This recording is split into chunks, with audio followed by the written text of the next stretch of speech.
Halo Akang Teteh, selamat datang di Podlike episode 2 dengan segmen Ih Serem Merah.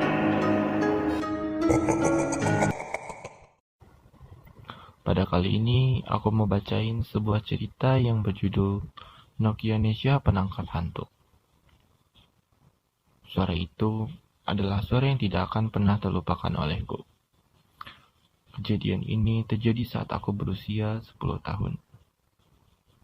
Sore itu, aku sedang bermain dengan teman sebayaku. Kami sedang asyik mengobrol di teras rumahku. Seperti yang dibilang orang-orang, saat sore menjelang maghrib tidak boleh keluar rumah. Lebih baik di dalam rumah saja dan tutup pintu. Aku teringat dengan kata-kata itu. Sampai sekarang aku pikir perkataan itu ada benarnya. Saat maghrib, aku dan teman-temanku masih saja asik dengan obrolan kami. Sampai tertawa terpingkal-pingkal di teras rumahku. Tapi 2 menit kemudian, tiba-tiba kakakku keluar dari dalam rumah sambil membawa gawainya. Dia mendatangi kami dan bertanya, sambil memasang wajah kebingungan. "Coba kalian lihat ini, gambar apa?" tanya kakakku sambil menunjukkan sebuah foto kepada kami. Saat itu kami semua berada di teras rumah. Hanya dia seorang diri dan anjing peliharaanku yang bernama Colin yang ada di dalam rumah pada saat itu. Entahlah, kakakku bilang saat itu dia melihat Colin sedang duduk di ruang belakang, daerah dapur rumah kami dengan pose yang sangat bagus untuk diajak foto. Lalu kakakku tanpa berpikir panjang mengabadikan foto berdua dengan anjing peliharaanku. Awalnya beberapa kali jepret hasilnya bagus. Namun yang terakhir ini kok berbeda. Hasil jepretnya hanya gambar lantai dan rambut terurai panjang tanpa ada wajahnya. Jujur, aku menuliskan kisah ini jadi merinding. Kakakku menceritakan kronologis ini kepada aku dan teman-temanku. Namanya kami masih anak kecil, jadi tidak terlalu tahu soal itu. Aku berpikir itu hanya sebuah kesalahan saja. Mending foto ulang aja, tapi kakakku memutuskan untuk tidak berfoto lagi sore itu. Namun dia masih menyimpan foto itu. Saat orang rumahku sudah berada di rumah, kakakku bertanya pada kedua orang tuaku dan abangku. Saat mereka ditanyai pun, mereka hanya menjawab, itu hanya sebuah kesalahan saja. Mungkin waktu mau mengambil gambar, tangan kakakku goyang, makanya ngeblur gitu. Padahal kalau diperhatikan lagi, jelas foto itu seperti seseorang dengan wajah abstrak, persis seperti kuntilanak. Keesokan harinya, kakakku bertanya pada teman-teman di sekolah. Beberapa temannya ada yang mengatakan bahwa itu memang foto hantu. Namun tidak sedikit juga yang meragukan foto itu. Masa foto hantu begitu? Kata teman-teman kakakku. Akhirnya, kakakku bertanya pada teman dekatnya yang bernama Novira. Dia bilang, iya betul, itu memang foto hantu. Itu kuntilanak. Pantesan, kejepret karena kakakku berfoto waktu maghrib. Temannya menyarankan agar kakakku lebih bagus segera menghapus foto itu. Aneh bin ajaib. Saat foto itu dihapus oleh kakakku dengan mata yang sangat jelas, foto itu memang sudah terhapus. Tapi kenapa saat kakakku iseng melihat kembali isi galerinya, foto itu masih tetap ada? Padahal tadi sudah dihapus. Kakakku setengah mati ketakutan dan melapor soal ini ke papaku. Tampaknya, papaku tidak terlalu cemas soal ini. Papaku mengambil gawai kakakku dan melihat kembali foto itu. Papa menasehatiku agar tidak berfoto saat menjelang maghrib. Setelah itu, papaku menghapus foto tersebut. Dan akhirnya terhapus. Betul, sudah tidak ada lagi di galeri kakakku. Tapi keesokan harinya kakakku jatuh sakit. Aneh banget. Tiba-tiba kakakku menelpon papa untuk menjemputnya ke sekolah. Katanya dia merasa tidak enak badan. Setelah di rumah, badannya mulai terasa panas banget, mual dan muntah-muntah. Kakakku juga mengalami mencret sampai akhirnya dia dehidrasi.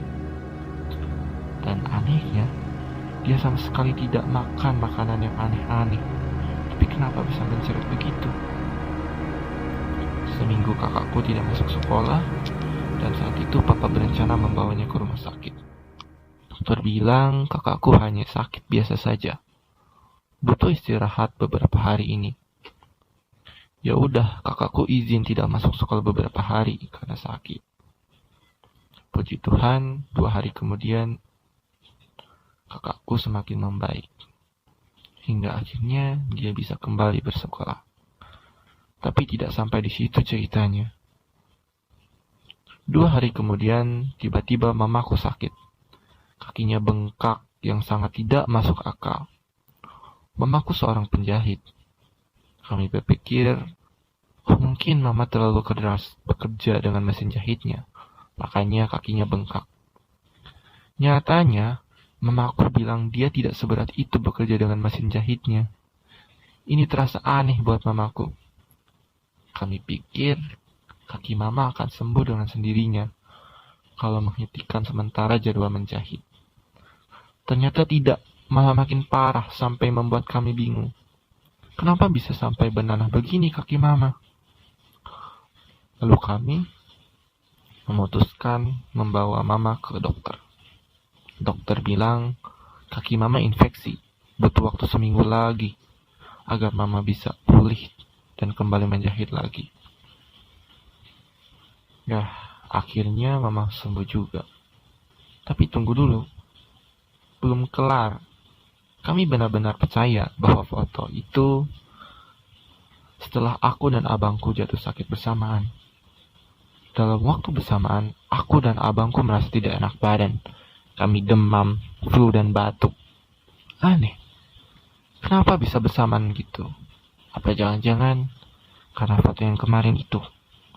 Tanyaku dalam hati. Kami dibuat mikir jadinya. Untung papaku sering tugas keluar kota. Meski awalnya kami merasa cemas juga, apakah papa jatuh sakit juga di sana? Kasihan kalau sampai sakit di sana. Tidak ada yang mengurus papa. Ternyata tidak. Papa di sana baik-baik saja. Yang ada malah papa yang khawatir sama kami yang ada di sini. Itu benar-benar kejadian nyata yang berhasil membuat bulu kuduku jadi naik terus. Setiap kali menceritakan kejadian itu, rasanya takut banget. Meski kejadian itu sudah lama banget. Kalau sekarang, umurku 22 tahun. Berarti kejadian itu 12 tahun yang lalu. Tepat saat aku masih duduk di bangku sekolah dasar, dan abang kakakku duduk di bangku sekolah menengah atas. Ih, serem. Sakitnya bisa barengan, ganti-gantian. Duluan kakak yang sakit, baru mama. Lalu disusul aku dan abangku. Saat kakakku sakit itu, teman dekatnya yang bernama Nafira itu bertanya-tanya, kenapa bisa sakit selama itu? Padahal, kalau demam biasa hanya 2 hari, sudah sembuh. Teringat dengan foto hantu itu yang berhasil tertangkap oleh kamera gawai milik kakakku. Kabar baiknya, semenjak kejadian itu kakakku percaya kalau hantu itu ada. Biasanya dia tidak percaya, tapi kali ini dia kapok.